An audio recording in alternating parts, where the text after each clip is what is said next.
നോക്ക്, നീ സൂക്ഷിച്ചു നോക്ക്. ഇത് നിന്റെ ഒപ്പം തന്നെയല്ലേ?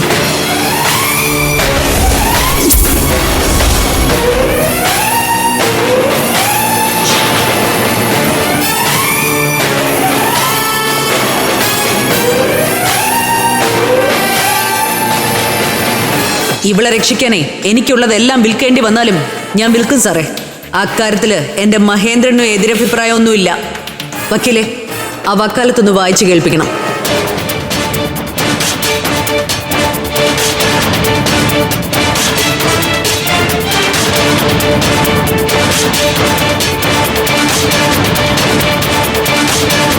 ഇത് ചേച്ചിയുടെ ഒപ്പ് തന്നെയാ സർ.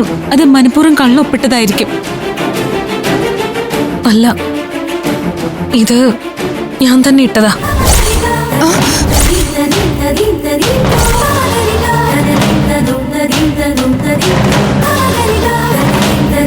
പക്ഷേ ഇതിനാണെന്ന് എനിക്കറിയില്ലായിരുന്നു. സ്റ്റേഷനിൽ വെച്ച് വക്കാലത്താണെന്ന് വിശ്വസിപ്പിച്ച് കലയമ്മ എന്നെ കൊണ്ട് ഒപ്പിടിപ്പിച്ചതാ. ഈ പറയുന്നതൊക്കെ കള്ളമാണ്. എഗ്രിമെന്റ് വായിച്ചു നോക്കാതെ ആരെങ്കിലും ഒപ്പിടുവോ? വായിച്ചു നോക്കിയില്ല. അപ്പോഴത്തെ ഒരു മാനസികാവസ്ഥയില് വായിച്ചു നോക്കാതെ ഞാൻ ഒപ്പിട്ടു പോയി. ഇത് നോണ പറയുന്നതാ സാർ. കാശിന് വേണ്ടി കരഞ്ഞുകൊണ്ട് എന്റെ അടുത്ത് വരെയായിരുന്നു ഇവള്, അല്ലേ സുമേഷേ? അതെ അതെ, ഞാനിതിനൊക്കെ സാക്ഷിയാണല്ലോ. ഞങ്ങള് അന്തസ്സായിട്ട് ജീവിക്കുന്നവരാ.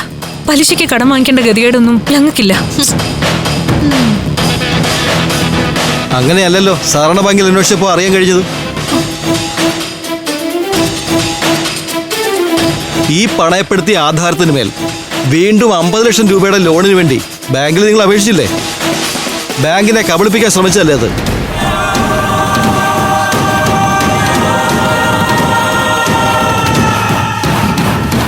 ചേച്ചി ബാങ്കിൽ ലോണിന് പോയോ? മോളെ, എന്തായിരുന്നു കാശിന് ഇത്ര ആവശ്യം? ലോണിന് അപേക്ഷിച്ചു എന്നുള്ളത് നേരാ. ചില കടങ്ങൾ തീർക്കാനുണ്ടായിരുന്നു. സ്ഥലത്തിന്റെ പേരിൽ ഇങ്ങനെ കള്ളയൊപ്പിട്ടൊരു കള്ളരേഖ ഉണ്ടെന്ന് അറിഞ്ഞുകൊണ്ടല്ല ഞാൻ ബാങ്കിൽ പോയത്. എന്താവശ്യത്തിനായാലും ആരെ അറിയിക്കാതെ ലോൺ എടുക്കാൻ പോകണ്ടായിരുന്നു. അതല്ലല്ലോ സാറേ ഇപ്പൊ ഇവിടുത്തെ വിഷയം. ഒന്നീ കടം വാങ്ങിച്ച 2 കോടി രൂപ ഞങ്ങൾക്ക് തരണം, അല്ലെങ്കിൽ മോഷ്ടിച്ച ആധാരം തിരിച്ചു തരട്ടെ. ഞാൻ മോഷ്ടിച്ചിട്ടില്ല സർ. എന്റെ ആധാരം എന്റെ അലമാരയിൽ നിന്ന് എടുത്തിട്ടേ ഇല്ല. എന്നാൽ ഇപ്പൊ എടുക്കണം. ഞങ്ങൾക്കത് കണ്ട് ബോധ്യപ്പെടണം. കണ്ടാ മതിയെങ്കിൽ കാണിക്കാം. കൊണ്ടുപോകാനാവരുത്. കൂടെ ചെല്ല്. സർ, ദേഹത്ത് തൊടണ്ട.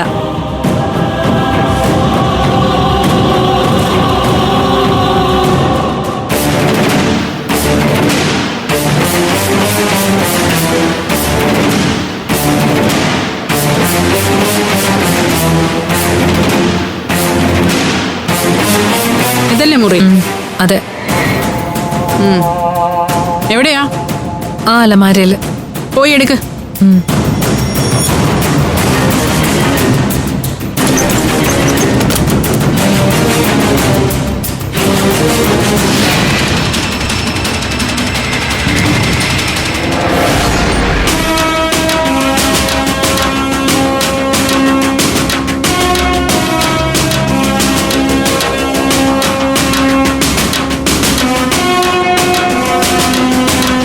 ഇതിനകത്തൊന്നും ഇല്ലല്ലോ.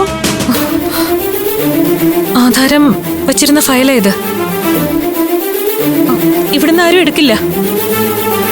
നീ പഠിച്ച കള്ളിയാണല്ലോടി.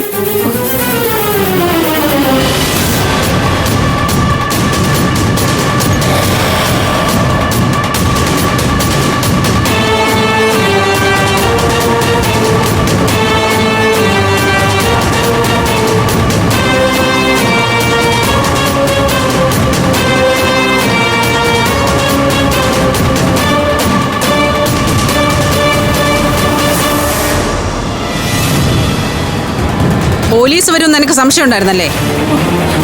അതുകൊണ്ടല്ലേ ആധാരം നീ ബുദ്ധിപൂർവ്വം ഇവിടെ നിർത്ത് മാറ്റിയേ? അല്ല മാഡം, ഞാനെടുത്ത് മാറ്റിയിട്ടില്ല. കാണാതായത് എങ്ങനെയാണെന്ന് എനിക്കറിയ പോലും ഇല്ല. ഇങ്ങോട്ട് താ. കാണാതായത് എങ്ങനെയാണെന്ന് ഞാൻ പറയിപ്പിക്കാം. നീ എന്തോ പറഞ്ഞേ? തുടരുതെന്നല്ലേ? ശരിയാക്കി തരാം. വാ ഇങ്ങോട്ട്. ഫ്ലവേഴ്സ് സ്മാർട്ട് ഷോ ശനി ഞായർ ദിവസങ്ങളിൽ രാത്രി 9:30 ഫ്ലവേഴ്സിൽ.